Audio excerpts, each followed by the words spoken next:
अस्सलाम वालेकुम everyone guys, हम लोग एक क्वेश्चन सॉल्व कर रहे हैं विद द नेम प्रोडिगल। एक बहुत अच्छा question consolidated statement of comprehensive income पे अलोंग विद गुडविल की कैलकुलेशन। सो सबसे पहले रिक्वायरमेंट पढ़ते हैं। The requirement is calculate goodwill on acquisition of Sentinel company. Goodwill acquisition date पे मांग रहा है। अब ये बात भी इंपॉर्टेंट है कि अगर वो गुडविल एक्विजिशन डेट पे मांगेगा तो आप लोगों ने एक्विजिशन डेट की गुडविल देनी है, और अगर वो गुडविल ईयर एंड की मांगेगा तो आपने गुडविल ईयर एंड की देनी है। अब द क्वेश्चन इज कि सर दोनों में फर्क क्या है। सर गुडविल जो एट एक्विजिशन है वो consideration paid plus fair value of NCI या proportionated share of NCI minus करते हैं सब्सिडरी के नेट एसेट्स की fair value at acquisition date, तो गुडविल एट एक्विजिशन आ जाती है।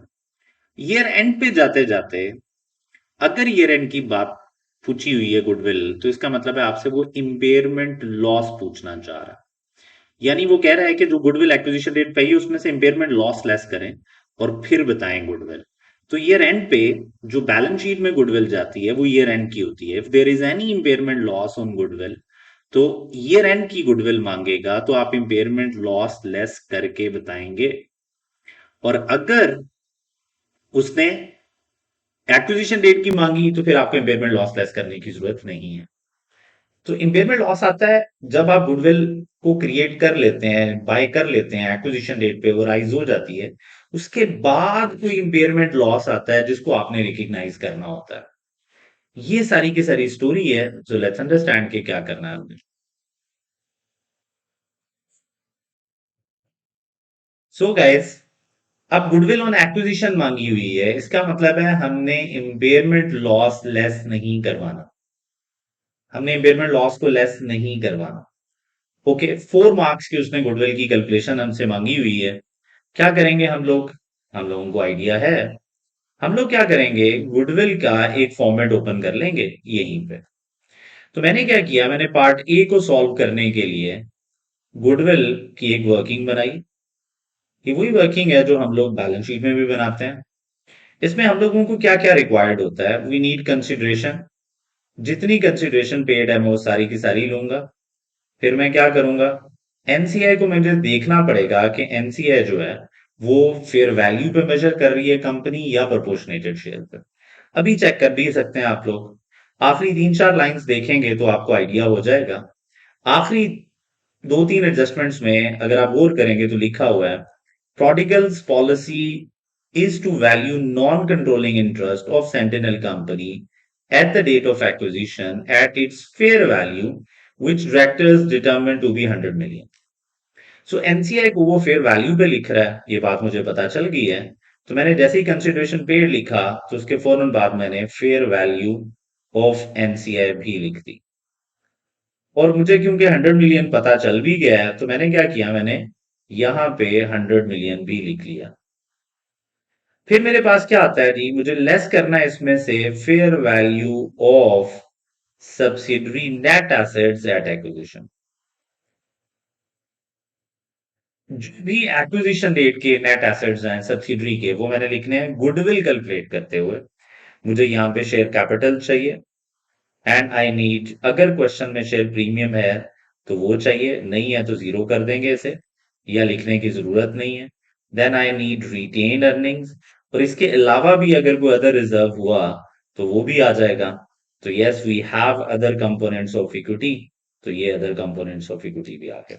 इसके अलावा हमें पता है हमें फेयर वैल्यू एडजस्टमेंट्स भी चाहिए होती हैं। तो ये वो काम है जो आप लोगों ने फौरन कर दिया, फौरन आप लोगों ने कर दिया। ओके गाइस, अब हम लोग गुडविल कैलकुलेट कर रहे हैं एक्विजिशन डेट पे। और सेकंड रिक्वायरमेंट है, B requirement, that you need to prepare consolidated statement of profit and loss and other comprehensive income of Prodigal company for the year ended 31 March 2001। अब उन्होंने हमसे income statement भी मांग ली है, उसका भी फॉर्मेट बना लेते हैं ताकि साथ साथ ही सॉल्व हो जाए। So they are asking us to prepare profit and loss and other comprehensive income. तो फॉर्मेट जो क्वेश्चन में गिवन है आपने वही फॉर्मेट बना लेना है। तो आप लोगों को चाहिए कि आप लोग मेरे साथ साथ क्वेश्चन को सॉल्व करें। और कॉपी लेके रखें और जल्दी जल्दी मेरे साथ साथ फॉर्मेट बनाएं। अगर आप लोग मेरे साथ अभी तक फॉर्मेट नहीं बना रहे तो देन इट मीन्स क्या प्रॉब्लम है, आप लोगों को नहीं समझ आएगा अगर आप खाली वीडियोस देखते रहोगे। So you need to solve question with me and you need to prepare formats, okay? So let's understand कि क्या करना है। मैं फॉर्मेट बना रहा हूं अब आप लोगों के साथ।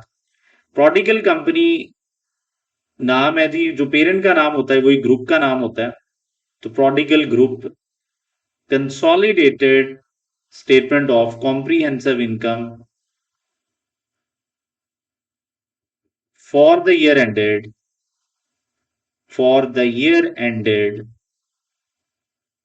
ईयर एंड आपका है 31 मार्च X1। तो 31 March X1 year and.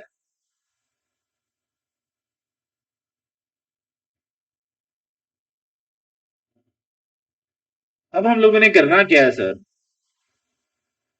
Revenues लिखने हैं आप लोगों ने। रेवेन्यूज लिखने के बाद we have cost of sales, तो आपने कॉस्ट ऑफ सेल्स लिखना है। देन फिर आप लोगों ने ग्रॉस प्रॉफिट लिखना है। ग्रॉस प्रॉफिट के बाद डिस्ट्रीब्यूशन कॉस्ट लिखनी है आप लोगों ने। डिस्ट्रीब्यूशन कॉस्ट के बाद एडमिनिस्ट्रेशन एक्सपेंसेस हैं। Then we have finance cost. एक दो लाइन फाइनेंस कॉस्ट के ऊपर छोड़ सकते हैं आप लोग, फाइनेंस कॉस्ट के ऊपर या नीचे, हो सकता है क्वेश्चन में कोई एसोसिएट आ जाए। देन फाइनेंस कॉस्ट के बाद आपके पास आ जाएगा profit before tax. Then we have tax expense. Then we have profit after tax, profit for the year. फिर उसके बाद हमारे पास other comprehensive income. Other comprehensive income में उन्होंने लिखा हुआ है gain on revaluation of land. तो हमारे पास गेन है ऑन रीवैल्यूएशन, हमने ये लिख लिया, ऑफ लैंड। ये लैंड का गेन है जो इधर आया हुआ है। साथ में उसने मेंशन भी किया हुआ है नोट 1, प्लीज देख लेना। इसका मतलब है नोट 1 में कोई ना कोई पंगा है इसको लेके। And then we have investment in equity का loss. So loss on investment in equity.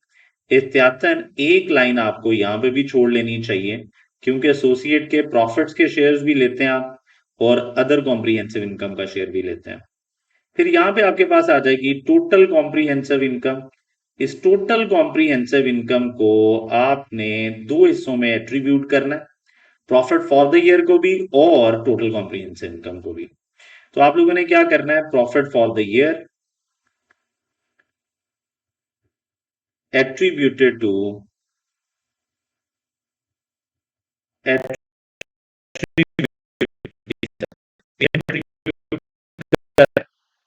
And NCI को एट्रीब्यूट कर रहे हैं आप। एनसीआई के लिए आप वर्किंग ओ बना लेते हैं, जिसमें सिर्फ और सिर्फ सब्सिडरी पोस्ट की चीजें जाएंगी। देखें गाइस, पेरेंट की income expense gain loss profits के साथ एनसीआई का कोई ताल्लुक नहीं है। NCI is the owner of subsidiary. तो सब्सिडरी की चीजों का एनसीआई के साथ ताल्लुक है, इसलिए जब आप एनसीआई का शेयर कैलकुलेट कर रहे होगे वर्किंग ओ में, आपने सिर्फ सब्सिडरी की चीजें लानी है। अब इनकम स्टेटमेंट में इंटरेस्टिंग बात यह होती है कि आप सिर्फ और सिर्फ सब्सिडरी पोस्ट एक्ट पीरियड है जो कंसोलिडेट कर रहे हैं। एक्विजिशन डेट से पहले का पीरियड आप कंसोलिडेट ही नहीं कर रहे। Income statement for the period होती है, तो जो पीरियड आपको करना चाहिए काउंट फॉर, वो पोस्ट एक्ट पीरियड है। इसलिए एनसीआई का शेयर कैलकुलेट करते वक्त आप सिर्फ सब्सिडरी पोस्ट एक्ट चीजों को लेके आएंगे एंड दैट्स इट। फिर प्रॉफिट आफ्टर टैक्स एट्रीब्यूटेबल के बाद अगला काम क्या करना है आप लोगों ने, सर टोटल कॉम्प्रिहेंसिव इनकम में भी यही स्टोरी है sir. Total comprehensive income attributable to, तो ये भी एट्रीब्यूटेबल है टू, जी sir, parent, owners of parent भी कहते हैं इसे हम लोग, और ये लें जी, और एनसीआई भी कहते हैं। तो एनसीआई का कॉलम आप लोगों ने अगेन वर्किंग ओ बना लिया, ये लें सर। ये फॉर्मेट बनाने के बाद ना आपने साथ ही एनसीआई की एक वर्किंग ओपन कर लेनी है वर्किंग ओ के नाम से, और एनसीआई शेयर इसमें आप लोगों ने दो कॉलम्स बना लेने होते हैं। एक प्रॉफिट आफ्टर टैक्स का कॉलम बना लेना होता है आपने, एक टोटल कॉम्प्रिहेंसिव इनकम का कॉलम बनाना होता है आप लोगों ने। जो प्रॉफिट आफ्टर टैक्स है और जो टोटल कॉम्प्रिहेंसिव इनकम है, याद रहे इसमें सिर्फ और सिर्फ सब्सिडरी पोस्ट की चीजें आनी है। मैं अक्सर बच्चों को बोलता होता हूं, आप लोगों को भी बोला था मैंने, कि इनकम स्टेटमेंट में अगर दो बातें याद हो जाए ना, तो बाकी चीजें सिंपल है। बाकी हल्का फुल्का मसला हो सकता है, इधर लिखना है उधर लिखना है, प्रॉब्लम नहीं रहनी है आप लोग। और वो दो बातें मैं रिपीट करने लगा हूं कि जो पेरेंट की चीजें होती है ना, पेरेंट का इनकम आए, पेरेंट का एक्सपेंस आए, गेन आए, लॉस आए, आपने चुप करके उसे consolidated statement of comprehensive income में लिख देना। आपने consolidated statement of comprehensive income में लिख देना। लेकिन अगर सब्सिडरी का इनकम एक्सपेंस गेन लॉस आएगा, इनकम होगी, एक्सपेंस होगा, गेन लॉस होगा, तो आपने उसे दो हिस्सों में डिवाइड करना है। प्री यानी एक्विजिशन से जो पहले था, और पोस्ट यानी जो एक्विजिशन डेट के बाद था। ये जितना भी प्री है ना, ये इनकम स्टेटमेंट में नहीं आना, क्योंकि सब्सिडरी को आपने खरीदा कब है? एक्विजिशन डेट पे। तो एक्विजिशन डेट के बाद जो इनकम एक्सपेंस गेन लॉसेस आ रही हैं, वो आपके डिसीजंस की वजह से आ रही हैं, वो आपकी परफॉर्मेंस में आनी चाहिए। पूरी की पूरी सब्सिडरी आपने अकाउंट फॉर नहीं करनी, यानी सब्सिडरी को एक्वायर करने से पहले जो एक्विजिशन डेट से पहले की चीजें हैं, वो इनकम स्टेटमेंट में नहीं आती। ये किसी भी एक जगह पे नोट बना लेना चाहिए आप लोगों को। तो इसका मतलब है प्री की चीजें आप लोगों ने कर देनी है इग्नोर, प्री की चीजें आप लोगों ने इग्नोर कर देनी है। ओके, पोस्ट की चीजें जो है इग्नोर करनी है, गुडविल की कैलकुलेशन में जानी है, बट इनकम स्टेटमेंट में इनका कोई लेना देना नहीं है। ये जो वर्किंग आपके सामने अभी नजर आ रही है, पूरी स्टेटमेंट ऑफ कॉम्प्रिहेंसिव इनकम नजर आ रही है, वर्किंग वो नजर आ रही है, एनसीए शेयर कैलकुलेट करने वाला, इसमें सब्सिडरी एक्विजिशन डेट की चीजों की कोई जगह नहीं है। गुडविल में है, ले जाना उधर, बट इनकम स्टेटमेंट में नहीं है। ये मोस्ट इंपॉर्टेंट कहानी है जो आप लोगों को पता होनी चाहिए। पोस्ट की जो चीज है, इसका क्या करना है आप लोगों ने? इसको इनकम स्टेटमेंट में भी लेके जाना है आप लोगों ने। इनकम स्टेटमेंट मतलब यहां पे लेके आना है, और इसको एनसीआई के शेयर की कैलकुलेशन में भी लेके जाना है, यानी इधर भी लेके आना है। भाई सब्सिडरी की चीज है, उसमें एनसीआई का शेयर है, लेकिन आप 100% चीज को कंसोलिडेट करने वाले हैं। 100% चीज को कंसोलिडेट करने का मतलब क्या है सर? 100% चीज को कंसोलिडेट करने का मतलब क्या है सर? कि यहां पे 100% लिखना, पेरेंट हो या सब्सिडरी, बस लिखना पोस्ट सब्सिडरी का, पेरेंट का 100%, और जो भी एनसीआई का शेयर में आनी चाहिए चीज, यानी सब्सिडरी पोस्ट की चीज, वो इधर भी लिख देना। हमारा तरीका यह है कि हम 100% इधर लिखेंगे, 100% इधर लिखेंगे, एट द एंड एनसीआई की परसेंटेज इस पे अप्लाई करेंगे, तो हमारे पास ऑटोमेटिकली एनसीआई का शेयर आ जाएगा, ऑटोमेटिकली हमारे पास एनसीआई का शेयर आ जाएगा। सो 100% चीजें चलाओ, यानी कि कहीं पे भी परसेंटेज अप्लाई करने की जरूरत नहीं है। 100% इनकम एक्सपेंस इधर लिखते जाओ, 100% इधर लिखते जाओ। इधर कौन से लिखने हैं? इधर लिखने हैं आप लोगों ने पेरेंट की चीजें, जो भी पेरेंट की चीज होगी सारी। सब्सिडरी की सिर्फ पोस्ट, प्री नहीं लिखनी, और वही सब्सिडरी पोस्ट 100% इधर भी आ जाएगी। बाद में एनसीए के परसेंटेज लगाएंगे तो एनसीए का शेयर मिल जाएगा। ये वो बात है, अगर वो आप ये आप लोगों को पता हो तो आपके लिए सिर्फ ये बात इंपॉर्टेंट रह जाती है कि यार कोई चीज आई है तो किधर लिखना है। सो अगर आप स्टेटमेंट ऑफ फाइनेंशियल पोजीशन को लेके कंफर्टेबल हैं, तो इसका मतलब इनकम स्टेटमेंट में कंफर्टेबल होने के लिए सिर्फ ये दो बातें चाहिए आप लोगों को। सर कौन सी दो बातें? ये वाली बात है, पेरेंट की इनकम एक्सपेंस गेन लॉसेस को आप कंसोलिडेटेड इनकम स्टेटमेंट में लेके जाएं 100%। सब्सिडरी की इनकम एक्सपेंस गेन लॉसेस को आप देख लें कि प्री है या पोस्ट है, प्री को इग्नोर कर दें इन इनकम स्टेटमेंट, और पोस्ट को इनकम स्टेटमेंट में लेके जाने के साथ साथ आप एनसीआई के शेयर में भी लेके जाएं। सर इतनी बात अगर आपको पता है, तो स्टेटमेंट ऑफ कॉम्प्रिहेंसिव इनकम आप लोगों को आती है, फिर को हल्की फुल्की प्रॉब्लम आ सकती है, मेजॉरिटी मार्क्स आपको मिल जाएंगे। ओके सर, मान ली आपकी बात सर, पक्का इस बात को याद करना है, बिल्कुल इसी बात को याद करना है। सर होगी याद, आगे बढ़ते हैं सर। आगे बढ़ते हैं यार। आगे क्या बढ़ना है? सर इसका नोट बना लें। एक बिल्कुल नोट बनाया नहीं अभी तक, कमाल करते हो पांडे जी। नोट बनाए हैं इसका। सर ये फॉर्मेट बन गया, वर्किंग बन गई, और अब हम लोग क्वेश्चन को शुरू करेंगे। तो मैंने अभी तक क्या किया, मैं आपको जरा डीब्रीफ कर दूं अभी तक की कहानी। Calculate the goodwill on acquisition of Sentinel company. So you need to calculate goodwill on acquisition of Sentinel company. Goodwill की रिक्वायरमेंट थी, तो मैंने पार्ट ए ओपन किया और मैंने गुडविल की वर्किंग बना ली। Then the second requirement was consolidated statement of comprehensive income बनाए, तो मैंने वो भी बना ली। उसका फॉर्मेट जो गिवन था बना लिया, बीच में दो लाइन छोड़ दी फाइनेंस कॉस्ट के ऊपर, और एक अदर कॉम्प्रिहेंसिव इनकम में, और एक एनसीआई शेयर की वर्किंग बना ली। और एक रूल को बहुत अच्छे तरीके से मैंने समझ लिया है। क्या रूल है? पेरेंट की income expense gain losses income statement में जाने हैं, सब्सिडरी के income expense gain losses pre और पोस्ट में बढ़ जाएंगे, प्री इग्नोर करेंगे और पोस्ट इनकम स्टेटमेंट और एनसीए में जाएंगे। प्री इग्नोर क्यों करेंगे सर?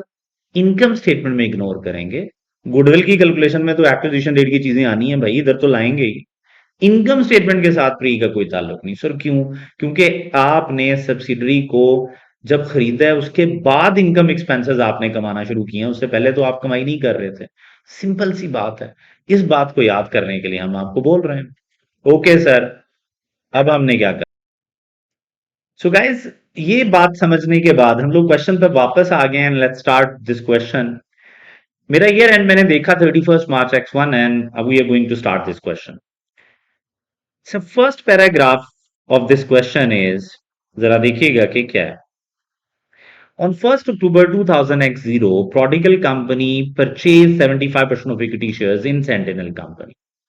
Sentinel Company मेरी सब्सिडरी है और पेरेंट कंपनी मेरी प्रोडिगल कंपनी है। 1 अक्टूबर X0 पे एक्वायर करने का मतलब है आपने फौरन ये चेक करना है कि कितना टाइम हो गया एक्वायर किए हुए, कितना टाइम हो गया है एक्वायर किए हुए।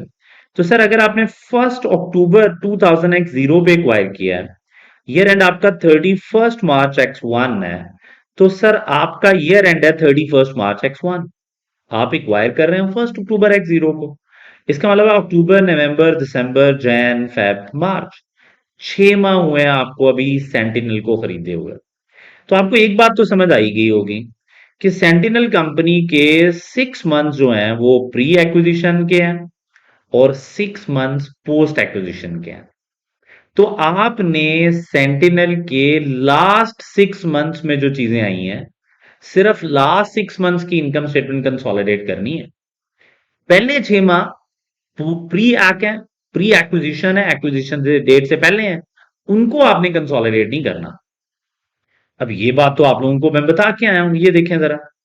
पेरेंट कंपनी की सारी इनकम स्टेटमेंट कंसोलिडेट करनी है आपने। सब्सिडरी पहले 6 माह कंसोलिडेट नहीं होंगे, लास्ट 6 मंथ्स कंसोलिडेट होंगे। तो मुझे सब्सिडरी को लास्ट 6 मंथ्स के लिए कंसोलिडेट करना है। पहली बात मुझे ये समझ आई है। सर पेरेंट को भी, सर नहीं सर, पेरेंट तो 100% कंसोलिडेट होना है sir. Okay sir, 75% of the equity shares of Sentinel खरीदे हैं हमने। The acquisition was through a share exchange of 2 shares in Prodigal for every 3 shares. Prodigal 2 shares offer कर रहा है अपने for every 3 shares in Sentinel, और market price of Prodigal share was 4 per share, और सिर्फ ये कंसिडरेशन और कोई कंसिडरेशन नहीं है। तो मुझे ये जानना है कि मैंने सब्सिडरी के कितने शेयर्स खरीदे हैं। आपको आप कहेंगे सर 75% खरीदे हैं। परसेंटेज में 75% खरीदे हैं, yes, but number of shares कितने खरीदे हैं मुझे ये जानना। नंबर ऑफ शेयर्स कितने खरीदे हैं, तो जरा और करें सर। ये आपके पास इक्विटी शेयर्स आ गए हैं। इन इक्विटी शेयर्स की जो पार वैल्यू है वो 1 है, तो 160,000 ही नंबर ऑफ शेयर्स हैं। तो सर 160,000 नंबर ऑफ शेयर्स हैं, आप 75% एक्वायर कर रहे हैं, तो हम ये कह सकते हैं ना कि 160,000 शेयर्स का 3 जीरो कॉमन चल रही है, 75% आपने एक्वायर किया है। इसका मतलब है कि आपने सब्सिडरी के यानी प्रोडिगल ने 1,20,000 शेयर्स एक्वायर किए हैं। और ऐसे में प्रोडिगल कह रहा है कि मैं अपने 2 शेयर्स दूंगा, पेरेंट कह रहा है मैं अपने 2 शेयर्स दूंगा। तो जो कंसिडरेशन आप देते हैं ना वो आपकी कंसिडरेशन होती है। तो 2 शेयर्स आप इशू करेंगे for every 3 shares in Sentinel. और आपका एक शेयर जो है वो कितने का है? अगर आप और करें तो आपका एक शेयर एक्विजिशन डेट पे, अब हो सकता है आपको दो डेट्स गिवन हो, 2 दिनों की फेयर वैल्यूज गिवन हो, ईयर एंड की शेयर सब्सिडरी की शेयर प्राइस गिवन हो, एक्विजिशन डेट की गिवन हो। आपने फोकस करना है एक्विजिशन डेट की फेयर वैल्यू पे रादर देन कि आप फ्यूचर की फेयर वैल्यू पे फोकस करें। तो बार यहाँ पे तो गिवन ही एक है, तो आपने इसको मल्टीप्लाई किया तो आपके पास आ जाएंगे total consideration. So I want कि कितनी कंसिडरेशन आई है जरा जल्दी से कैलकुलेटर पे कैलकुलेट करके बता दो। सो ब्रिलियंट गाइस, 3,20,000 की कंसिडरेशन है जो कि आ रही है। सो 3,20,000 की कंसिडरेशन है जो कि आ रही है 3,20,000। अब अगर 3,20,000 की कंसिडरेशन है तो सर ये कंसिडरेशन की तो डबल एंट्री होती है, debit investment in subsidiary, debit cost of investment goodwill की कैलकुलेशन में, credit share capital balance sheet में, credit share premium balance sheet में। बैलेंस शीट तो हम बना नहीं रहे ना, हमसे उसने शेयर कैपिटल शेयर प्रीमियम मांगा है। इसका मतलब है आपने सिर्फ कंसिडरेशन उठानी है ताकि आप इसे गुडविल की कैलकुलेशन में लिख सकें, एंड दैट्स इट। सो ये कंसिडरेशन हमारे पास आ गई 320। क्योंकि सारी वैल्यूज 3 जीरो कॉमन चल रही हैं, तो हमने इस मिलियन को हटा के मैंने भी इधर भी 3 जीरो कॉमन लिख दी। तो इसका मतलब है ये भी 100,000 बन जाएगा। सर ये वो काम था जो कंसिडरेशन पेड आप लोगों ने लिखनी थी, प्लस आप लोगों ने फेयर वैल्यू ऑफ एनसीआई लिखनी थी आप लोगों ने, plus fair value of NCI. So 3,20,000 plus 1 lakh total मिला के 4,20,000। अब आ जाए यार गाइस, पहली कंसिडरेशन खत्म, ले जी। सो फर्स्ट एडजस्टमेंट डन है। अभी तक हमें पता है चला है कि हमने सब्सिडरी को 6 माह के लिए कंसोलिडेट करना है। Now we are moving towards income statement के आगे क्या है। इनकम स्टेटमेंट जहां पे खत्म हुई वहां पे लिखा हुआ है the equity of Sentinel company on 1 April X0। अब ये बात इंपॉर्टेंट है कि आप इक्वायर कर रहे हैं 1 अक्टूबर पे, और आपको ये जो डेटा गिवन है ये 1 अप्रैल का डेटा है। Very important point. सर आप अगर एक लाइन ड्रॉ करें यहां पे अपने ईयर की, तो आपका जो ईयर एंड है क्वेश्चन में वो खत्म हो रहा है 31 मार्च पे, X1 पे। साल स्टार्ट हो रहा है आपका 1 अप्रैल X0 पे, और आपको यहां का शेयर कैपिटल दे रहा है वो इक्विटी शेयर सब्सिडरी का। अच्छा, शेयर्स दोबारा इशू नहीं होते कंपनी में, ये एक अच्छी बात है। हमारे लेवल पे सब्सिडरी बाद में शेयर्स इशू नहीं करती, तो जो शेयर कैपिटल है वो हमेशा प्री एक्विजिशन का ही होता है। तो इसका मतलब है जो 1 अप्रैल पे था वही 1 अक्टूबर पे है, क्योंकि एक्विजिशन डेट तो 1 अक्टूबर पे है। एक्विजिशन डेट तो 1 अक्टूबर पे है।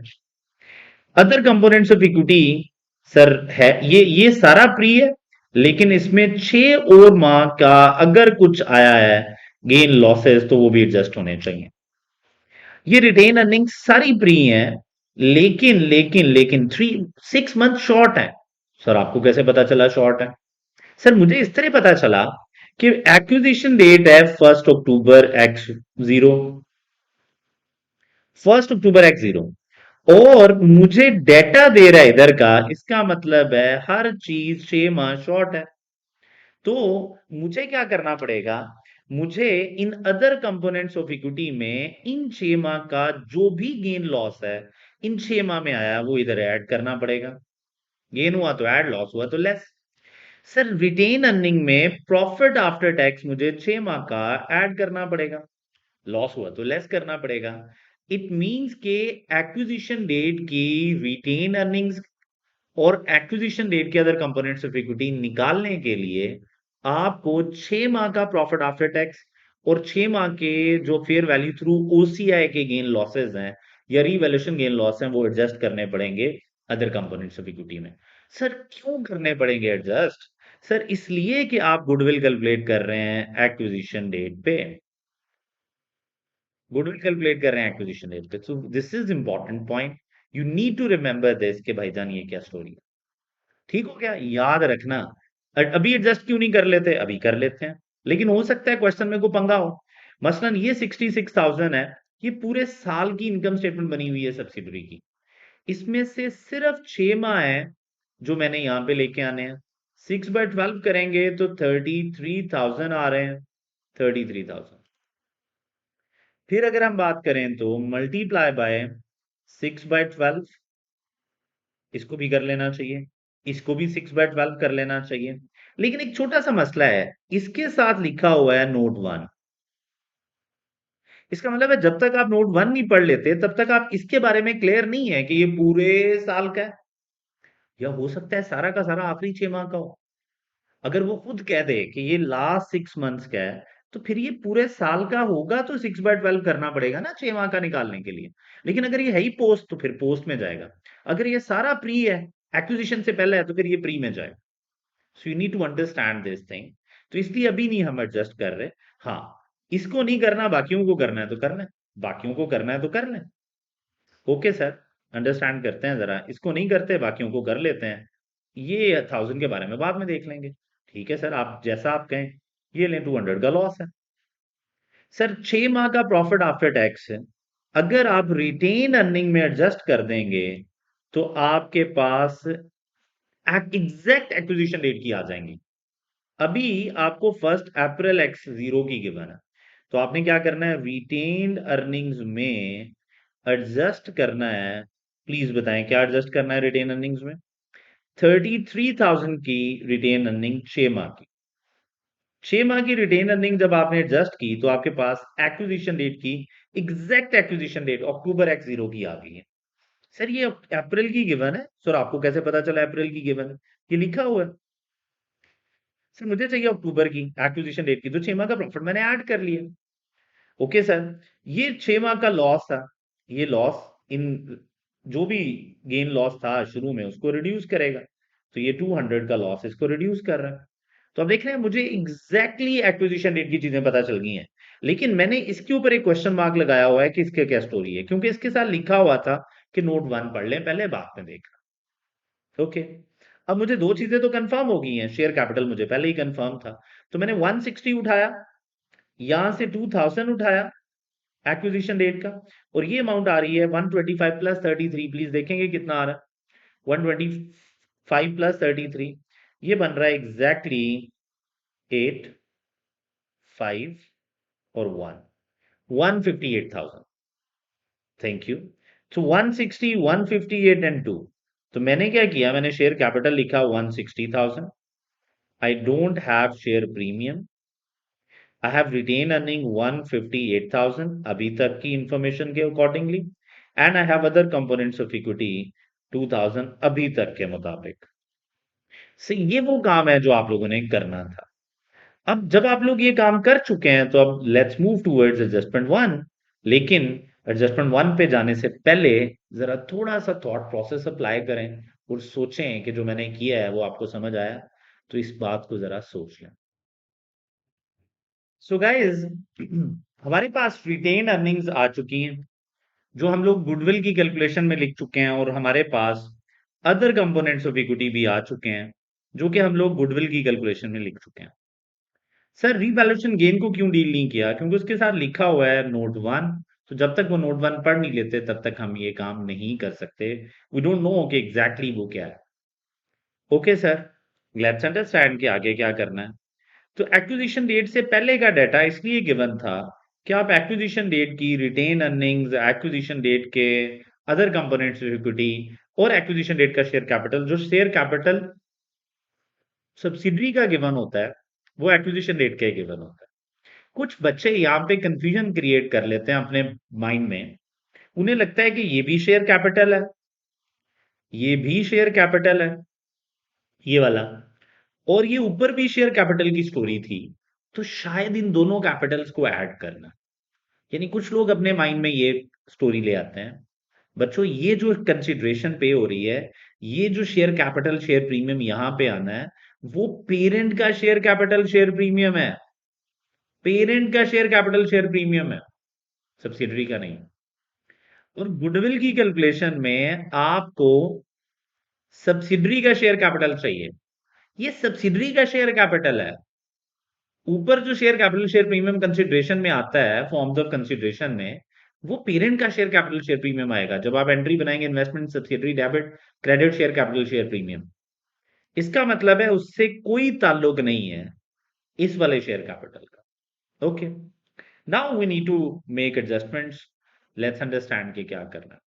The following information is relevant. Prodigal company's policy is to revalue the group's land to market value at the end of each accounting period.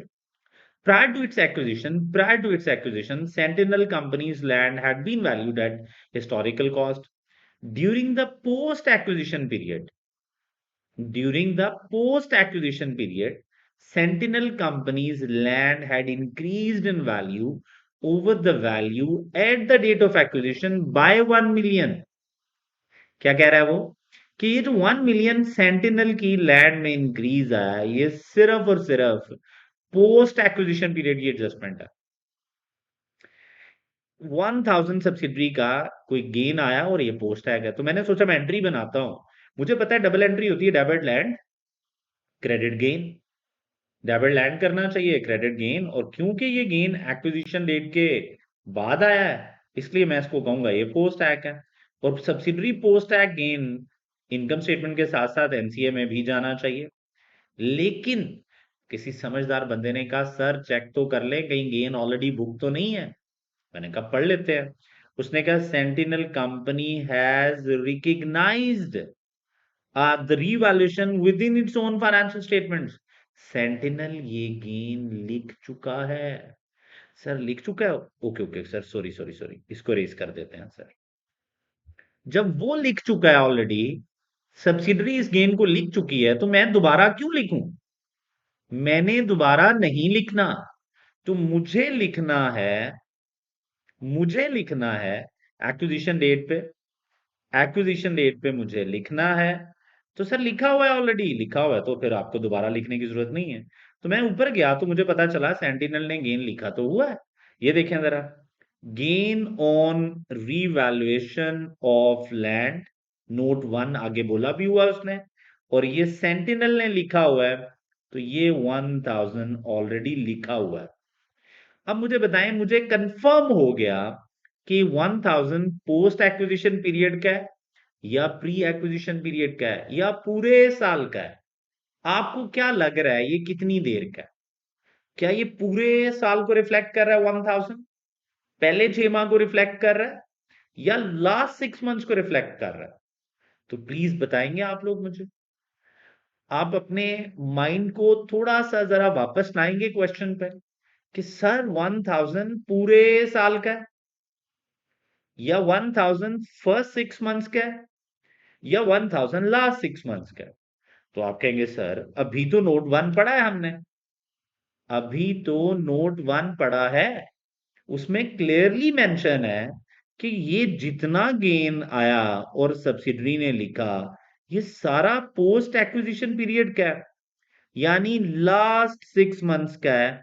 और आपको पता है पोस्ट एक्विजिशन चीज की गुडविल के साथ कोई कुछ यारी नहीं है, गुडविल की कैलकुलेशन में तो नहीं जाना, तो सिर्फ और सिर्फ किधर जाना है? इनकम स्टेटमेंट में। और ऑलरेडी लिखा हुआ है, चला जाएगा इधर से। अब मुझे बताएं, मैं हर चीज को, मैं सिर्फ पोस्ट टैक्स उठाऊंगा, मैं हर चीज को 6/12 करूंगा। मैं रेवेन्यू को 6/12 करके दिखाऊंगा आप लोगों को, 6/12। मैं कॉस्ट ऑफ सेल को भी 6/12 करूंगा, ताकि आखिरी 6 माह मेरे पास आ जाएं जो मैं कंसोलिडेट कर रहा हूं। Income statement post tax period के लिए कंसोलिडेट होती है सब्सिडरी की। मैं इसको भी 6/12 कर दूंगा, मैं इसको भी 6/12 कर दूंगा, मैं इसको भी 6/12 कर दूंगा, मैं इसको भी 6/12 कर दूंगा। मैं इसको प्रॉफिट तो वैसे ही कैलकुलेट हो जाएगा, लेकिन मैं इसको 6/12 नहीं कर पाऊंगा। मैं तो 6/12 करने लगूंगा तो ये 1000 कहेगा, ओए खैर है, पागल तो नहीं हो गए, ओए बेवकूफ इंसान। मैंने कहा क्या हुआ? उसने कहा मैं ऑलरेडी पोस्ट टैक्स पीरियड का हूं, मैं तो ऑलरेडी लास्ट 6 मंथ्स का हूं, मुझे 6/12 ना करना। मैंने कहा अच्छा यार नहीं करते, तू तो लड़ना ही शुरू हो गया। मैंने कहा लड़ने वाली बात है, मैं ऑलरेडी आखिरी 6 माह का हूं, तो तुम लोग मुझे क्यों एडजस्ट करने लगे हो 6/12?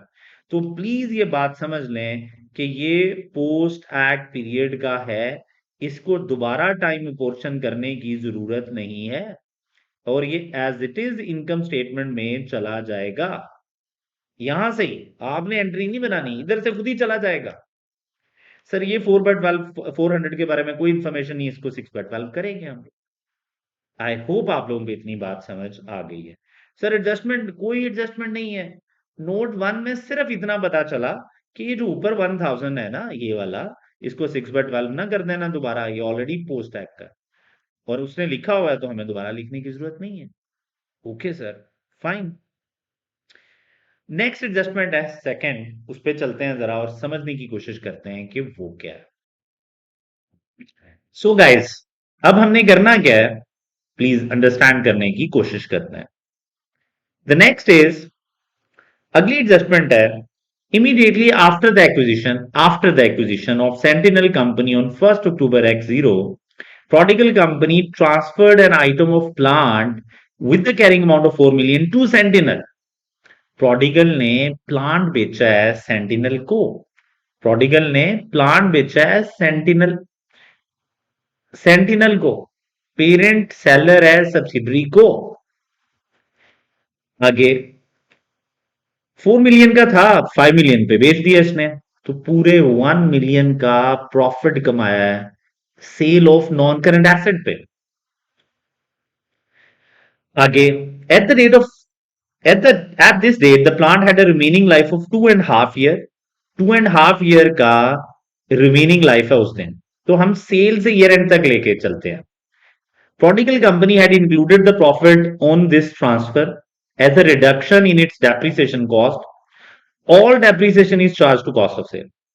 भाईजान वो कह रहा है कि कॉस्ट ऑफ सेल में ले जाना सारा कुछ और देख लें बाकी क्या करना।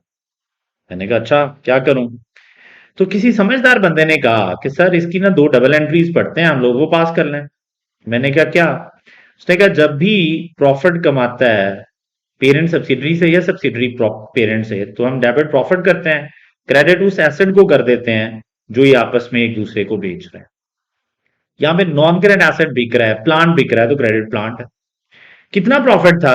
4 मिलियन की कैरिंग वैल्यू वाली चीज इन्होंने 5 मिलियन में बेची, इसका मतलब है 1000 का अनरियलाइज्ड प्रॉफिट है और ये प्रॉफिट आपने कॉस्ट ऑफ सेल में ले जाना है। सर पेरेंट सेलर है, अगर आप और करो तो प्रोडिगल ने ट्रांसफर किया है, तो पेरेंट सेलर है, तो इसका मतलब है पेरेंट की चीज है, सिर्फ इनकम स्टेटमेंट में जाएगी, एनसीआई में नहीं जानी। 100% उठाएं और ले जाएं। अगली बात हमें ये पता है कि जब हम नॉन करेंट एसेट को कम या ज्यादा करते हैं तो सेल से लेके ईयर एंड तक हम डेप्रीसिएशन को रिवर्स भी करते हैं। तो मुझे डेप्रीसिएशन को रिवर्स करना है, लेकिन मुझे बायर की बुक्स में रिवर्स करना है। सेलर ने चीज बेच के प्रॉफिट कमा लिया, अपनी बुक्स में लिख लिया, चीज पहुंच गई है बायर की बुक्स में और ओवर स्टेटेड है, इस प्रॉफिट की वजह से वैल्यू ज्यादा लिखी हुई है, 5 मिलियन का लिखा हुआ है बायर ने, क्योंकि सेलर ने 5 मिलियन का बेचा तो बायर ने 5 मिलियन का लिख लिया। अब बायर ने डेप्रीसिएशन चार्ज कर दी 5 मिलियन पे, जितना टाइम सेल के बाद गुजरा है। हम कह रहे हैं यार ये तो अब प्रॉफिट, अनरियलाइज प्रॉफिट था, एसेट को कम करो। तो जब आप एसेट को कम करोगे तो डेप्रीसिएशन भी कम करनी पड़ेगी, सिंपल सा कॉन्सेप्ट है, बैलेंस शीट में भी यही करते हैं, लेकिन बायर की बुक्स में तो डबल एंट्री होती है यार बच्चों, डेबिट करेंगे नॉन करंट एसेट, क्रेडिट कर देंगे reversal of depreciation, reversal of depreciation, और ये बायर की बुक्स में करना है। And who is the buyer? Subsidiary is the buyer. तो इसका मतलब ये है कि ये सब्सिडरी पोस्ट की चीज है, वर्किंग टू पार्ट बी में जाती अगर बैलेंस शीट बनाते। अभी आप क्या कहेंगे, अभी यहां पे आपका सोचने का तरीका ये है कि सब्सिडरी पोस्ट है, इनकम स्टेटमेंट में भी जाएगी, एनसीए शेयर में भी जाएगी। सर डेप्रिसिएशन कैसे निकालें? तो बड़ी आसान है। 1000 आपके पास आ रही है टोटल एसेट की वैल्यू, और करना क्या आप लोगों ने, अनरियलाइज्ड प्रॉफिट जितने का एडजस्टमेंट आप कर रहे हैं उतने की डेप्रिसिएशन आपका जिम्मे है। 1000 डिवाइडेड बाय 2.5 इयर्स, 2.5 इयर्स की रिमेनिंग लाइफ है, मल्टीप्लाई बाय हाफ ईयर, 0.5, 6 माह गुजरे हैं अभी तक, सेल से ईयर एंड तक 6 माह हुआ। तो अब अगर मैं डेप्रिसिएशन निकालूं तो मेरे पास डेप्रिसिएशन कितनी आ रही है, तो ये अमाउंट आ रही है जी 400, 0.5, तो 200 की डेप्रीसिएशन आ रही है 6 माह की। तो ये ले ली, ये डेप्रीसिएशन है। अब मैं पोस्टिंग करके दिखाता हूँ। पेरेंट की चीज सिर्फ इनकम स्टेटमेंट में, सब्सिडरी की चीज इनकम स्टेटमेंट के साथ साथ एनसीए शेयर में भी 100%। तो 1000 और 200 उठाएं। 1000 डेबिट की एंट्री है, रिवर्सल ऑफ डेप्रिसिएशन क्रेडिट की एंट्री है। तो मैंने 1000 उठाया डेबिट की एंट्री, मैं जरा हाईलाइट भी कर देता हूं आप लोगों के लिए, ये डेबिट की एंट्री और ये क्रेडिट की। Sir non current asset balance sheet की चीज है, बैलेंस शीट में जाएगी। इसका मतलब है 1000 और 200 मैंने उठाया, यहां पे लाया मैं, ये एक डिस्कशन थी समझाने के लिए, इसको रेज करते हैं जी सर। अब आप लोग देखें जरा कि करना क्या हमने। तो हमने क्या किया, कॉस्ट ऑफ सेल में अनरियलाइज्ड प्रॉफिट 1000 आके ऐड करा दिया, पेरेंट का था। रिवर्सल ऑफ डेप्रिसिएशन क्रेडिट की एंट्री है, कॉस्ट ऑफ सेल को कम करेगी, और वही क्रेडिट की एंट्री अनरियलाइज्ड प्रॉफिट में भी आ जाएगी, अनरियलाइज्ड प्रॉफिट में भी आएगी। टोटल लेके आएंगे सर, तो जी सर रिवर्सल ऑफ डेप्रिसिएशन इधर आ जाएगा आपका, और ये रिवर्सल ऑफ डेप्रिसिएशन क्रेडिट की एंट्री है, प्रॉफिट्स लिखे हुए हैं ऊपर, तो ये 200 इधर भी ऐड, 200 इधर भी। अब कुछ लोग कहेंगे सर ये 100% क्यों लिखा आपने, ये तो आप एनसीए का शेयर निकाल रहे हैं, यहाँ पे तो एनसीए की परसेंटेज के हिसाब से लिखे। तो मैंने क्या बोला था, 100% लिखते जाएं, 100% लिखते जाएं, और जो बाकी बाद में एक ही दफा एनसीए की परसेंटेज लगा के सबको एनसीए को बांट देंगे। तो अभी टोटल में लिखते जाएं, कंफ्यूजन नहीं होगी बार बार के किसे बांटना किसे नहीं, 100% लिखते जाएं बस। तो पेरेंट की चीजें इनकम स्टेटमेंट में, सब्सिडरी की चीजें प्री वाली होती तो इग्नोर, पोस्ट वाली हो तो इनकम स्टेटमेंट के साथ साथ एनसीए शेयर में। अब कुछ लोग यहीं पे सोच रहे होंगे कि सर ये 1000 भी तो फिर लेके जाएं। तो आंसर है यार, जब ये पैट लेके जाऊंगा और ये टोटल कॉम्प्रिहेंसिव इनकम लेके जाऊंगा, जो चीजें ऑलरेडी लिखी हुई है उसमें इधर से चली जाएगी। तो मुझे अलहदा से लिखने की क्या जरूरत है, जो मैं लिख रहा हूं मैं लिखी जा रहा हूं, ये यहां से जाएगी, मैं भेजूंगा टू 1000 देखना उधर। ओके सर, अगली adjustment sir. After the acquisition Sentinel company sold goods to Prodigal for 40 million. तो ये इंट्रा ग्रुप सेल्स हैं, आपस में सेल परचेज कर रहे हैं, जितनी सेल परचेज है सारी खत्म। अनरियलाइज्ड प्रॉफिट होता है अनसोल्ड गुड्स के ऊपर, लेकिन जो आपकी सेल्स है वो सारी खत्म करनी है आपस की सेल्स। तो मुझे पता चल गया मैंने डबल एंट्री बनानी है, डेबिट करना है मैंने सेल्स को और क्रेडिट करना है मैंने कॉस्ट ऑफ सेल्स को। एक ने सेल्स में लिखी होंगी, एक ने परचेजेस में। तो मुझे सेल्स को 40,000 और 40,000 से खत्म कर देना चाहिए, सेल्स और कॉस्ट ऑफ सेल्स। तो debit sales credit cost of sales क्या करना चाहिए, लें सर। तो ये सेल्स हैं आपका 40,000, इधर से एलिमिनेट, ये सेल्स आपका इधर से एलिमिनेट 40,000। तो सर 40,000 एंड 40,000 एलिमिनेट। सर ये वो काम है जो आप लोगों ने करना था। सर ये 6/12 क्यों नहीं किया, सर उसने बोला था कि पोस्ट एक्विजिशन पीरियड में 40 मिलियन की चीजें बेचनी है, तो इसलिए मुझे क्या जरूरत है 6/12 करने के लिए, है ही पोस्ट एक्ट। सर कहां लिखा था सर, सर देखें जरा, after the acquisition Sentinel company sold goods to Prodigal for 40 million, for 40 million. अच्छा सर अब अनरियलाइज प्रॉफिट चाहिए मुझे, सोचें जरा कि कितना अनरियलाइज प्रॉफिट है, सोचें जरा। So guys intra group sales है, डेबिट सेल्स कर रहे हैं आप, क्रेडिट कॉस्ट ऑफ सेल कर रहे हैं, एक की सेल्स खत्म करनी है दूसरे की कॉस्ट ऑफ सेल, ये तो बात पता चल गई। Now we are need to think about unrealised profit. हमें पता है अनरियलाइज प्रॉफिट सिर्फ और सिर्फ अनसोल्ड गुड्स पे होता है। अब द क्वेश्चन इज कि सर मार्क मार्जिन नहीं गिवन, कैसे कैलकुलेट करें। तो इसका बड़ा आसान सा हल है सर, वो कह रहे हैं 12 million, these goods had cost sentinel 30 million, 30 million की चीजें वो आगे 40 मिलियन में बेच रहा है, तो what is the profit. Sir total profit उसने कमाया है 10 मिलियन का। अब टोटल अगर प्रॉफिट 10 मिलियन का कमाया है उसने, टोटल प्रॉफिट 10 मिलियन का कमाया है 40,000 की चीजों पे, 40,000 की चीजें बेच के, तो 12 मिलियन के ऊपर कितना अनरियलाइज प्रॉफिट होगा, क्योंकि 12 मिलियन की चीजें अभी भी उनकी इन्वेंट्री में पड़ी हुई। तो सर बड़ा आसान हल था, 10,000 का प्रॉफिट 40,000 पे है, तो मुझे 12,000 का प्रॉफिट चाहिए, तो 12,000 डिवाइडेड बाय 40,000, ये आपके पास आ जाना था अनरियलाइज्ड प्रॉफिट। एक तरीका। दूसरा तरीका क्या है, इसका एक आंसर आएगा, कितना आ रहा है जी, 10,000 इंटू, मुझे देखे 10,000 मैंने 40,000 की सेल्स पे कमाया ना, तो 12,000 के ऊपर कितना प्रॉफिट है, तो बड़ा आसान था सर, 3,000 का प्रॉफिट है सर, अनरियलाइज प्रॉफिट। दूसरा तरीका, सर मार्कअप मार्जिन निकाल लें आप, आपकी मर्जी। मार्जिन कैसे निकलता है sir, sale profit divided by sale जो होता है ना, वो मार्जिन होता है। तो प्रॉफिट ऊपर रखा 10,000 का, 40,000 की सेल्स नीचे रखी, इनटू 100 किया, तो ये आपके पास आ गया 25% मार्जिन। अब मुझे बताएं, अगर 25% मार्जिन आ गया आपके पास, तो आगे क्या करें आप, तो सर 10,000 के ऊपर मार्जिन लगा दें।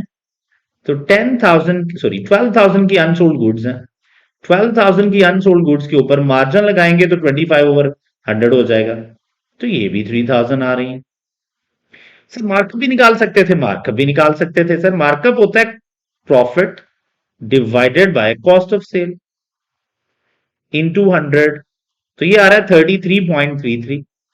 तो अगर मार्कअप है तो 12,000 की चीजों पे 33.33 डिवाइडेड बाय 133.33 होता, ये भी 3,000 आता।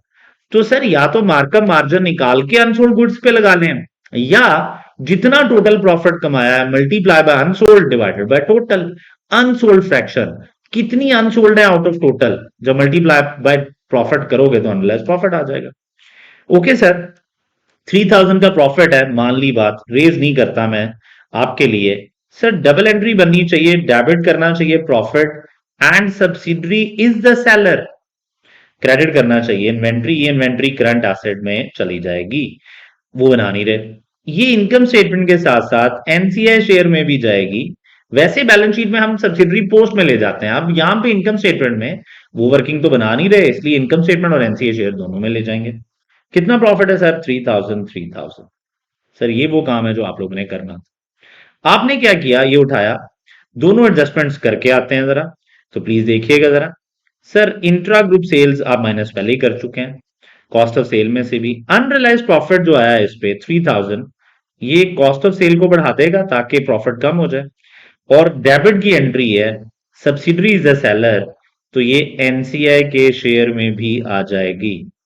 अनरियलाइज प्रॉफिट इधर सिर्फ तभी आना है if subsidiary is a seller, otherwise नहीं आना था। So guys, unrealise profit subsidiary seller हो तो इधर आएगा, so we have a subsidiary seller 3,000 का अनरियलाइज प्रॉफिट आएगा, और ये अनरियलाइज प्रॉफिट इधर भी ले आया। सो देख रहे हैं आप, सब्सिडरी पोस्ट की चीजें इनकम स्टेटमेंट के साथ साथ एनसीआई शेयर में भी आ रही। Okay sir, intra group sale क्यों नहीं लाए, वो एक तरफ से इनकम खत्म कर रही है, दूसरी तरफ एक्सपेंस, नेट इफेक्ट जीरो है, इसलिए उसको नहीं लेके आना। अब सर प्रॉफिट्स पे नेट इफेक्ट जीरो है। अगली एडजस्टमेंट में एनसीआई के बारे में बता रहा है, वो हम उसको फेयर वैल्यू पे लिख चुके हैं। उससे अगली एडजस्टमेंट में वो कह रहा है कि इंपेयरमेंट लॉस किसी चीज पे नहीं है, यानी गुडविल वगैरह इंपेयरमेंट लॉस नहीं हुई तो नहीं लिखते। फिर all items in the above statement of PNL and other comprehensive income are deemed to accrue evenly over the year unless otherwise indicated. वो कह रहा है कि हर चीज को 6/12 कर दो, लेकिन अगर किसी चीज के बारे में इंडिकेट किया गया है तो उसको ना करना। तो किसके बारे में इंडिकेट किया गया है, रिवैल्यूएशन गेन के बारे में, क्वेश्चन खत्म। So that's it guys. अब हम लोग इनकम स्टेटमेंट को फाइनल करते हैं, लेकिन उससे पहले मैं गुडविल कैलकुलेट करना चाहता हूं। तो जरा देखें गुडविल की वैल्यू कितनी आ रही है, तो ये वाली वैल्यू देखें जरा, नेट एसेट्स कितने आ रहे हैं, share capital 160,000, retain earning 158,000, then 2,000, तो ये बन रहा है कलेक्टिवली 3,20,000,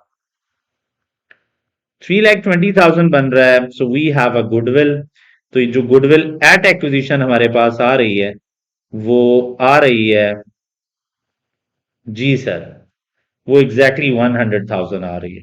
तो ये गुडविल एट एक्विजिशन यही मांगी हुई थी, तो ये तो बन गए 4 marks. Sir fair value adjustments क्यों नहीं आई, एक्विजिशन डेट पे फेयर वैल्यू एडजस्टमेंट थी नहीं, इसलिए नहीं आई, होती तो जरूर आती। ओके सर, अब इनकम स्टेटमेंट को फाइनल करें। सर एनसीए शेयर पहले कैलकुलेट कराएं सर, एनसीए शेयर पहले कैलकुलेट करा देते हैं। मुझे बताएं कि कितने मंथ्स का प्रॉफिट है जो कि लेके जाएंगे आप 6 मंथ्स का। तो 66,000 को आप 6/12 कर सकते थे, तो 33,000 का post act profit, subsidiary post profit इतना आ रहा है। कितनी अमाउंट है सब्सिडरी पोस्ट प्रॉफिट्स की? लास्ट 3 मंथ्स, सॉरी 6 मंथ्स का जो प्रॉफिट आफ्टर टैक्स है वो 33,000। अब मुझे टोटल कॉम्प्रीहेंसिव इनकम चाहिए लास्ट 6 मंथ्स की। वेरी इंपॉर्टेंट पॉइंट समझने वाला है सर, मुझे लास्ट 6 मंथ्स की चाहिए। तो मैंने क्या किया, मैंने 33,000 ये सारा का सारा पैट छेमा का, ये जो पोस्ट टैग है ये क्या मैं इस 1,000 को 6/12 कर सकता हूं? आंसर है नहीं। तो सर टोटल कॉम्प्रीहेंसिव इनकम देखिएगा जरा कैसे कैलकुलेट करता हूं मैं। पोस्ट टैग कैलकुलेट करने का तरीका क्या है कि ये 1,000 एज इट इज ले लें क्योंकि ये लास्ट 6 मंथ्स का था, और ये 6 माह का लॉस, 6 माह का 6/12 कर सकते हैं आप। ये आएगी टोटल कॉम्प्रीहेंसिव इनकम। 6 माह का प्रॉफिट आफ्टर टैक्स, आखिरी 6 माह का रिवैल्यूएशन गेन सारा ही ले लिया, आखिरी 6 माह में जो फेयर वैल्यू थ्रू ओसीआई पे लॉस आया। सर ये वैल्यू चाहिए मुझे। तो आप कहेंगे सर ये वैल्यू तो सीधी सीधी है, 33,800 है, तो बिल्कुल आ गई। अब ये 6 माह का प्रॉफिट टोटल कॉम्प्रीहेंसिव इनकम है। कुछ लोग कहेंगे सर इसे कर लेते 6/12, आखिरी 6 माह का आ जाता टोटल कॉम्प्रीहेंसिव इनकम। तो मैं कहूंगा नहीं बच्चों, अगर मैं 66,600 का 6/12 करूंगा तो ये इसमें ये 66,000 ये भी है, ये 1,000 भी है, और ये 400 भी है। क्या गलती कर लूंगा मैं? ये 66,000 6/12 होने थे, ओके हो गए। ये 400 6/12 करने थे, ओके हो गए। लेकिन ये 1,000 ऑलरेडी आखिरी 6 माह का है, इसलिए मैं सीधा सीधा इस पे परसेंटेज नहीं लगा सकता, क्योंकि इसमें एक ऐसी चीज है जो सिर्फ 6 माह की है। इसलिए मैंने इसको इस पे 6/12 लगाया अलहदा, इस पे लगाया अलहदा, और ये एज इट इज लेके टोटल कॉम्प्रीहेंसिव इनकम रिकैलकुलेट की लास्ट 6 मंथ्स की, तो मेरे पास आ रही है 33,800। तो 33,800 यहां पे आ जाएगी, ये लें 33,800 यहां पे आ गई। That's it. अब आप अगर देखें तो हमारे पास यहां पे आ जाएगा टोटल जो प्रॉफिट्स हैं। तो ये कितने आ रहे हैं सर? तो आंसर है सर ये 30,200 आ रहा है टोटल एडजस्टेड प्रॉफिट्स, जिन पे एनसीआई कैलकुलेट होना है। अब ये टोटल में आ रहा है सब्सिडरी का total profit with total adjustments, इसमें से आखिरी 6 माह का, इसमें से एनसीए का शेयर लगा देंगे। ये अमाउंट कितनी आ रही है सर? अगर हम गौर करें तो ये अमाउंट आ रही है आपके पास एग्जैक्टली 31,000, ये 31,000 आ रही है। अब आपको एनसीए का शेयर देखना है, हमने 75% पेरेंट ने एक्वायर किया है, 75%, तो एनसीए जो 25% है। तो मैंने क्या किया, मैंने इस पे 25% अप्लाई कर दिया ताकि एनसीए की शेयर आ जाए। इस पे 25% अप्लाई किया, मुझे आंसर चाहिए। इस पे 25% अप्लाई किया, मुझे आंसर चाहिए। तो प्लीज देखें जरा कितना आंसर आ रहा है, देखें जरा। आई होप आप कैलकुलेट कर रहे हैं वैल्यू साथ साथ। सो 30,200 का 25% will be 7,550। And what about 31,000 का 25%?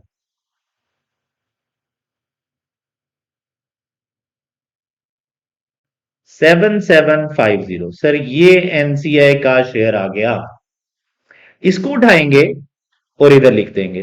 तो ये उठाया हमने, ये लिख दिया इधर हमने 7,550, और इसको उठाया हम लोगों ने और ये लिख दिया इधर, ये आ रहा है 7,750, 7,750। सर ये वो काम था जो आप लोगों ने करना था। अब सिंपल आप लोगों ने कंसोलिडेट करना है। सर वो 1,000 आ गया ना, वो 1,000 रिवैल्यूएशन गेन वाला इसके साथ इस टोटल कॉम्प्रिहेंसिव इनकम में शामिल है ना, 1,000 किया है ना, आ गया ऑटोमेटिकली यार, अलहदा से लिखने की जरूरत नहीं, क्योंकि वो एडजस्टमेंट मैंने तो नहीं की, वो ऑलरेडी हुई हुई थी। ओके सर फाइन, जरा कंबाइन करते जाएं। सर कंबाइन करते जाते हैं। 450,000, 450,000 है आपके पास पेरेंट की सेल्स रेवेन्यू, टोटल आ जाएंगी सब्सिडरी की आएंगी 240 का 6/12, 240,000 इंटू 6/12, ये आपके पास टोटल रेवेन्यू आ गया, प्लस 260,000 प्लस 110,000 का 6/12, तो 110,000 का 6/12, वी हैव ग्रॉस प्रॉफिट यहां से आ जाएगा। रेवेन्यू कॉस्ट ऑफ सेल्स निकाल लें जल्दी से। डिस्ट्रीब्यूशन कॉस्ट पेरेंट की सारी डिस्ट्रीब्यूशन कॉस्ट, सब्सिडरी की 6/12 आएगी, तो ये 6,000 बन रही है, 12,000 का 6/12। एडमिन कॉस्ट देखें तो 27,000 आ रहा है पेरेंट का, सब्सिडरी का 11,500 आ रहा है, 33,000 का जब हमने किया 6/12 तो ये 11,000 आ रहा है 500। फिर हमारे पास आ रहा है जी फाइनेंस कॉस्ट, कोई एसोसिएट नहीं थी इसलिए ये लाइंस खाली रह गई। 1500 प्लस 1200 का 6/12 करेंगे तो ये 600 आ जाएगा, तो ये अमाउंट आ गई आपके पास 2100।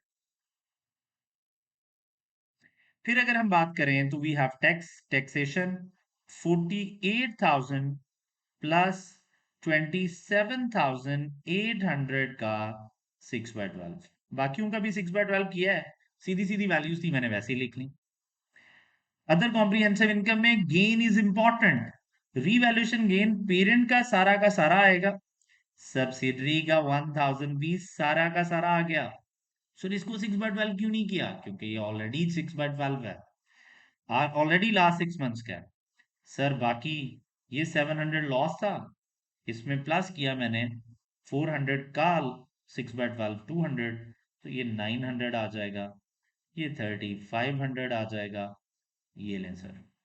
Now I need full values कि मुझे रेवेन्यू कितना आ रहा है मेरे पास कॉस्ट ऑफ सेल कितनी आ रही है, मेरे पास डिस्ट्रीब्यूशन, मेरे पास एडमिन, तो आई नीड दीज वैल्यूज। लिखते हैं जरा और देखते हैं कि क्या करना है। So guys we have values now. हमारे पास जो रेवेन्यू की वैल्यू आ रही है वो है 530,000, कॉस्ट ऑफ सेल जो हमारे पास आ रही है टोटल इन सारी वैल्यूज का that is 278,800। Then we have gross profit, इनको कैलकुलेट किया 251,200 आया, distribution admin finance cost profit before tax 181,000 आया, tax 61,900 and we have a profit after tax 119,100। Then we have revaluation gain and loss on investment in equity, और फिर हमारे पास total comprehensive income आ गया 121,700। नाउ ये जो प्रॉफिट आफ्टर टैक्स है गाइस, ये प्रॉफिट आफ्टर टैक्स पेरेंट के हिस्से का सब्सिडरी के हिस्से का कंबाइंड है, यानी parent plus subsidiary combined profit है, कंसोलिडेटेड आपके पास प्रॉफिट आफ्टर टैक्स है। इस कंसोलिडेटेड प्रॉफिट आफ्टर टैक्स में जो एनसीए का शेयर था वो आ रही है इतनी अमाउंट, तो ये एनसीआई का शेयर है, इसमें से अगर आप ये माइनस करें तो 119,100 में से 7,550 माइनस करेंगे तो जो प्रॉफिट बच गया है दैट इज पेरेंट का प्रॉफिट, इसको बैलेंसिंग अमाउंट हम कहेंगे कि ये balancing amount. In the same way ये जो टोटल कॉम्प्रिहेंसिव इनकम है, इस टोटल कॉम्प्रिहेंसिव इनकम में से एनसीआई के जो शेयर था जो आप वर्किंग ओ से लेके आए हैं ये माइनस करेंगे तो जो बाकी बच गया वो पेरेंट का था। सो ये था प्रोडिगल के नाम से क्वेश्चन, जिसमें गुडविल भी कैलकुलेट कराई उसने आपसे और इनकम स्टेटमेंट भी बनवाई। This is how you need to prepare consolidated statement of comprehensive income. I hope आप लोगों को समझ आई होगी। आज के लिए इतना ही था। Thank you so much. Stay blessed. Allah Hafiz.